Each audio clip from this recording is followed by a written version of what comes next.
जो आप कह रहे हैं पैसे के रूप में, तो 5 साल में 1825 दिन होता है। अगर कोई भी आपको प्रतिनिधि 5000 रुपये में देता है तो एक दिन का 2.5 रुपये होता है। ये आपको सोचने का, विचार करने का कि 2.5 रुपये का जमीन में आप लिखने को तैयार है, क्योंकि 5 साल में वो फिर विधायक या कोई भी वो बंदा आपके सामने दिखेगा।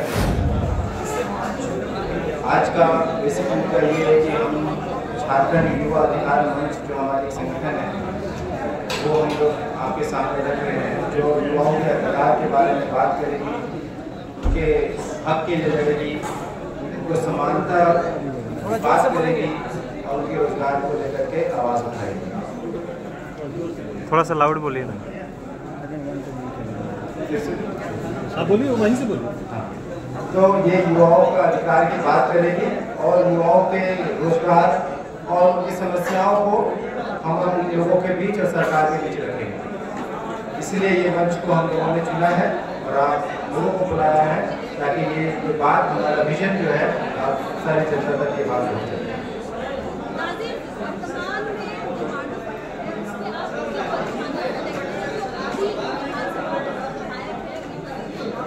देखिए, मैं पिछले 2 महीने 4 दिन से मांडू विधानसभा में घूम रहा हूँ, डोर टू डोर कैंपेन कर रहा हूँ, एक पंचायत से एक गाँव जा रहा हूँ और यकीन मानिए मेरी आंखें भर जाती है जब 40 साल जिसने राज किया हो और वहाँ पर भी लोग, गरीब लोग मतलब पीने के लिए चूहा का यूज करते हैं, स्वास्थ्य हॉस्पिटल जाने के लिए 4-4 घंटे एम्बुलेंस का वेट करते हैं। जोबर जैसे पंचायत में जो कि विष्णुगढ़ है, जहाँ पर 10th क्लास और 12th क्लास है ही नहीं, तो स्वास्थ्य, शिक्षा, रोड सब प्रॉब्लम है।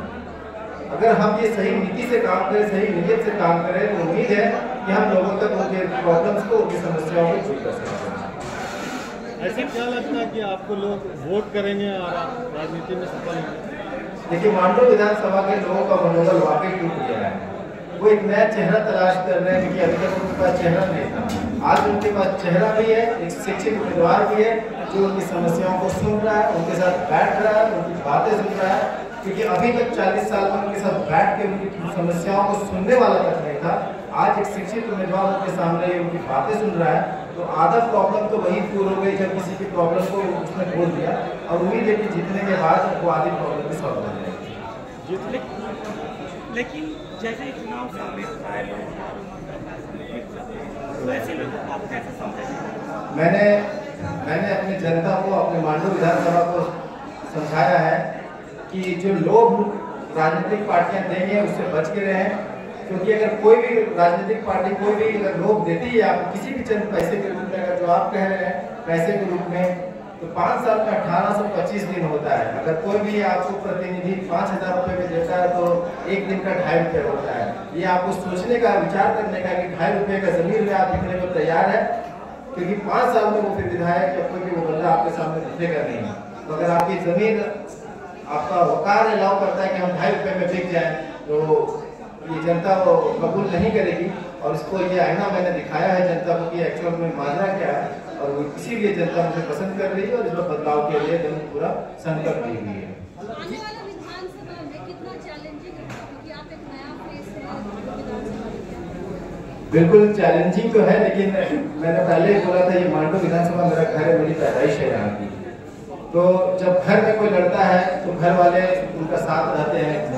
तो उम्मीद करता हूँ कि जिस तरह से मैं चैलेंज देख के उतरा था 2 महीना 4 दिन पहले, वो आज मुझे चैलेंज नहीं लग रहा है, आज मुझे वो प्यार लग रहा है, और ये प्यार आपको आने वाले इलेक्शन में दी जाएगा। युवाओं की बात हो रही, युवाओं के अधिकार की बात हो रही, रोजगार की बात हो रही, महिलाओं की बात हो रही, और सब पे भारी नशा, रोजगार पे भारी नशा, शिक्षा पे भारी नशा, सब पे एक जगह पे भी नशा का बात नहीं। इजी ले रहे क्या, आसान है क्या? देखिए, नशा तो बहुत बड़ा मुद्दा है, जैसे सब कुछ जुड़ा हुआ है। अगर आप देखिएगा तो कड़ी में कड़ी जुड़ा हुआ है। अगर लोग शिक्षित नहीं है, रोजगार नहीं है, तो वो नशा की तरफ भाग जाते हैं, क्योंकि वो अपने डिप्रेशन में चले जाते हैं। आप किसी युवक को अगर ये कह रहा है कि ये नशेड़ी है, तो मैं समझता हूँ ये गलत है। वो क्यों नशा में है उसको सब रूट कॉज समझिए।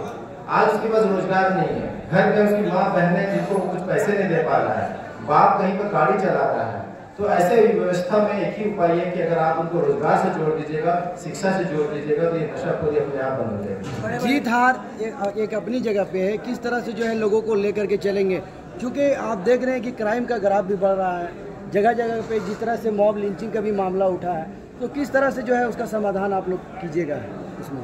सर, जनता में जागरूकता फैलाएंगे और ये जातिवाद खत्म करवाएंगे तो उम्मीद है कि ये जो लड़ाई झगड़े रहे हैं वो कम हो जाएगा, क्योंकि जाति से विकास नहीं होगा सर, शिक्षा से होगा और रोजगार से होगा। क्योंकि चुनाव से पहले बहुत सारे ऐसे चेहरे आते हैं, लेकिन चुनाव खत्म हो जाने के बाद जो है एक तरह से कहा जाए कि विलुप्त हो जाते हैं, तो क्या लगता है कि उसी तरह से आपने मतलब पहले भी बोला हूँ कि मैं राजनेता नहीं बनने आया हूँ, ये मेरा परिवार है और मैं हारूं या जीतूं वो अलग मामला, वो नसीब का मामला है। बोलते हैं कि मंजिल मिले ना मिले ये किस्मत की बात है, हम कोशिश भी ना करें ये भी गलत बात है। मेरा काम है कोशिश करना सर, और बाकी तो ऊपर वाले के हाथ। क्या लगता है ये सिर्फ एक शेरो शायरी है या हमेशा मतलब इस तरह का मतलब आगे काम कीजिएगा? नहीं, बिल्कुल सर, वो वक्त बताएगा, क्योंकि भविष्य काल कोई नहीं देखा है। मैं आपको उम्मीद दिलाता हूँ, वादा करता हूँ कि मैं हमेशा हारूं या जीतूं, जनता के बीच में नजर आऊंगा। चलिए बहुत अच्छा। धन्यवाद।